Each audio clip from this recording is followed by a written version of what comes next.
Dika.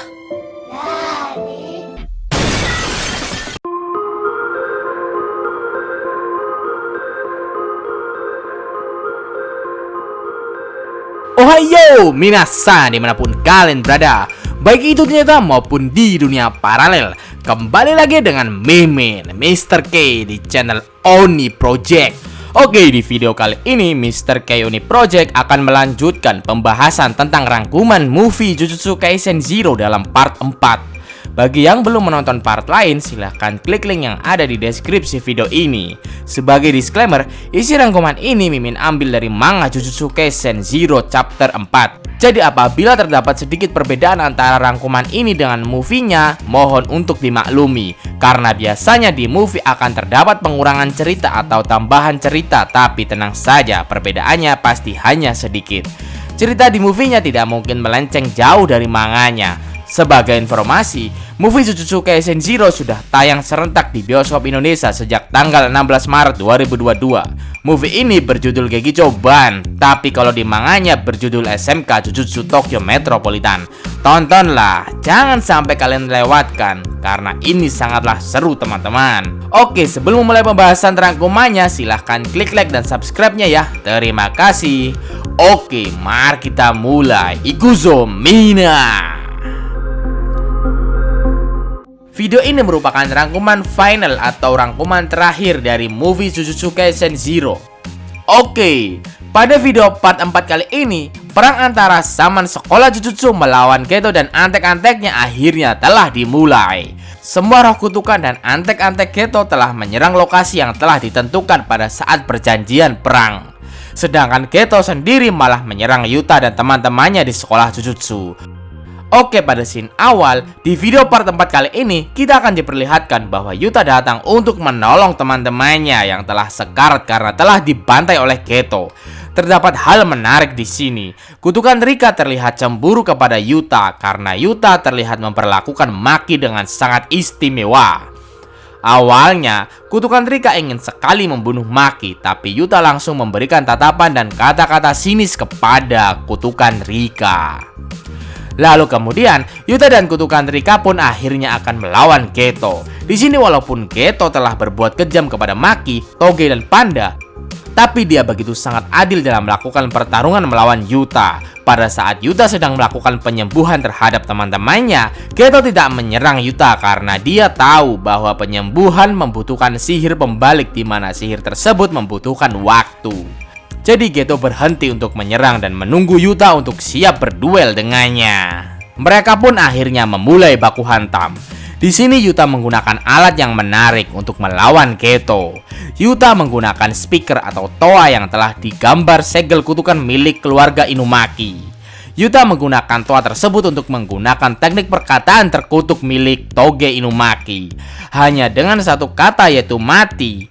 Para kutukan yang telah dikeluarkan Geto pun musnah dalam sekejap. Alat kutukan toa pun juga ikut menghilang, karena alat tersebut hanyalah alat sekali pakai. Yuta termasuk orang yang jenius. Hanya dalam waktu kurang dari 1 tahun, Yuta telah berhasil menguasai teknik turun-temurun perkataan terkutuk milik keluarga Inumaki. Saat memikirkan teman-temannya yang sekarat, Yuta semakin murka. Yuta akan mencoba untuk mencincang tubuh Geto. Kekuatan Rika pun semakin meluap-luap. Namun hal tersebutlah yang diinginkan oleh Geto. Geto ingin melihat kekuatan maksimal yang dimiliki oleh kutukan Rika. Kemudian, scene pun dialihkan ke pertarungan lain. Di situ terlihat bahwa terdapat 2 cewek yang bernama Mimiko dan Nanako. Mereka merupakan salah 2 saman antek-antek Geto. Mereka masihlah bocil dan umur mereka hanyalah 15 tahun. Di sini juga nantinya akan diperlihatkan scene flashback di mana Mimiko dan Nanako akan bertemu dengan Geto di masa lalu. Mereka merupakan manusia Jujutsu yang diperlakukan buruk oleh para manusia biasa, atau biasa Geto menyebutnya dengan sebutan monyet. Dengan memanfaatkan keadaan tersebut, Geto berhasil mencuci otak 2 anak bocil tersebut jadi mesin pembunuh. Mereka saat itu telah membunuh 3 orang saman sekaligus dengan cara digantung. Di sini mereka akan melawan Ichichi yang mana merupakan asisten Shaman Gojo Satoru. Lalu kemudian terdapat juga pertarungan antara Gojo Satoru melawan Miguel. Miguel juga merupakan salah satu Shaman antek-antek Geto. Dalam pertarungan mereka, tentu saja tidak usah diragukan lagi ya teman-teman. Tentunya Gojo Satoru begitu sangat mendominasi pertarungan tersebut. Bahkan walaupun pertarungan baru saja dimulai, alat kutukan pecut milik Miguel sudah putus, hanya tinggal setengah saja. Padahal dalam membuat pecut tersebut, para Shaman di negara Miguel membutuhkan waktu banyak dekade. Di tengah pertarungan, tiba-tiba saja muncul seekor kutukan raksasa milik Geto. Gojo yang begitu sangat marah karena sebelumnya telah ditipu oleh Geto langsung membasmi kutukan tersebut dengan menggunakan teknik kutukan limitless, di mana teknik tersebut dapat memanipulasi energi kutukan menjadi sekecil subatom dan juga dapat mengendalikan ruang tak terbatas. Dahsyat kan tekniknya Gojo? Ya iyalah, Shaman terkuat gitu. Haha. Miguel merasa sial karena diminta Geto untuk melawan Gojo yang kekuatannya gila banget, bos. Teknik 6-eye-nya itu loh yang paling serem. Oke, selanjutnya scene dialihkan kembali ke pertarungan Geto melawan Yuta. Yuta menggunakan alat kutukan katana atau pedang, sedangkan Geto menggunakan alat kutukan yang biasa digunakan oleh Bruce Lee, yaitu nunchaku. Saat pertarungan, Geto terus-terusan berbacot tentang kepercayaan sesatnya tentang ketidakadilan antara manusia Jujutsu dan manusia biasa. Geto menginginkan manusia Jujutsu berada di atas tingkatan manusia biasa. Bahkan Geto juga beranggapan bahwa Tuhan hanyalah makhluk khayalan semata. Manusia Jujutsu lah yang tingkatannya paling atas di antara makhluk lain. Yuta mengayunkan pedangnya ke arah Geto. Geto menangkisnya dengan nunchaku. Sepanjang pertarungan, Geto terus-terusan berbacot tentang monyet, dan monyet. Tentu hal tersebut membuat Yuta lebih murka. Geto juga terus-terusan mengeluarkan koleksi roh kutukannya. Kali ini, kutukan cumi-cumi mencoba mengikat tubuh Yuta. Namun Yuta berhasil membelahnya. Selain itu, kutukan Rika juga ikut menyerang Geto. Tapi Geto masih saja bisa menangkis semua serangan Yuta dan kutukan Rika. Lagi dan lagi, Geto berbacot lagi membandingkan antara lemah dan kuat, manusia Jujutsu dan monyet. Menurut Geto, hanya karena para monyet manusia biasa memiliki populasi lebih banyak dibandingkan manusia Jujutsu, hal tersebut menurut Geto sudah salah besar. Bahkan dengan hanya melihat wajah para monyet, Geto juga mual dan ingin muntah. Kemudian, seiring berjalannya pertarungan mereka, Yuta mulai terbiasa dengan gerakan-gerakan Geto. Namun karena Yuta terlalu besar memasukkan energi kutukan ke dalam pedang, maka pedang pun juga hancur lebur. Dengan demikian, akhirnya Yuta pun berhasil menyerang Geto. Namun karena pedangnya hancur, Yuta menyerangnya dengan cara memukul wajah Geto dengan telak. Saat setelah memukul Geto, Yuta pun ikut berbacot bahwa dirinya mengaku tidak paham dengan perbacotan Geto. Yang Yuta pahami hanyalah dia ingin memiliki teman dan bisa berguna untuk teman-temannya. Dengan kata lain, Yuta hanya ingin diterima oleh orang lain tanpa ditakuti. Dan yang menerima keberadaan Yuta hanyalah Maki Toge Panda Gojo dan sekolah Jujutsu. Oleh karena itu, Geto yang telah membantai teman-temannya tersebut haruslah dibalas oleh Yuta. Lalu kemudian terdapat penjelasan tentang manusia Jujutsu dan roh kutukan. Dalam dunia Jujutsu, terdapat 4 manusia Jujutsu atau Shaman yang memiliki tingkatan spesial. Sedangkan untuk roh kutukan, terdapat 16 roh kutukan tingkat spesial. Nah, kali ini kita akan menggunakan salah satu roh kutukan yang memiliki tingkatan spesial. Dia bernama Imaginary Vengeful Spirit, Tamamo no Mai Incarnate. Dalam serangan terakhir Geto, selain roh kutukan spesial tersebut, Geto juga akan mencampur total 4461 roh kutukan untuk menyerang Yuta dan roh kutukan Rika. Teknik Geto tersebut bernama Maximum Uzumaki. Bentuknya mirip seperti spiral yang melingkar. Dalam bentrok mereka yang terakhir, Yuta menyatakan semua perasaan cintanya kepada Rika.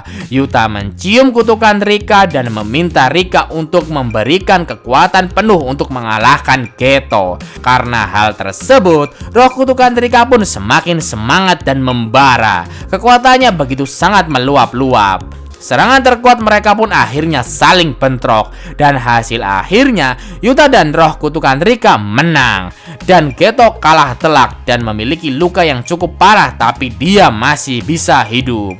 Menurut Geto, andaikan saja Geto memiliki roh kutukan Rika, Geto tidak akan lagi mengumpulkan banyak roh kutukan karena kekuatan Rika sudah melebihi batas banyak roh kutukan. Geto sebenarnya berjalan perlahan mencoba untuk kabur. Namun di jalan, dia malah bertemu dengan sahabatnya sendiri yaitu Gojo Satoru. Saat bertemu Gojo Satoru, Geto bertanya tentang kondisi antek-anteknya yang telah menyerang sekolah Jujutsu. Gojo menjawab bahwa mereka telah berhasil kabur dengan selamat.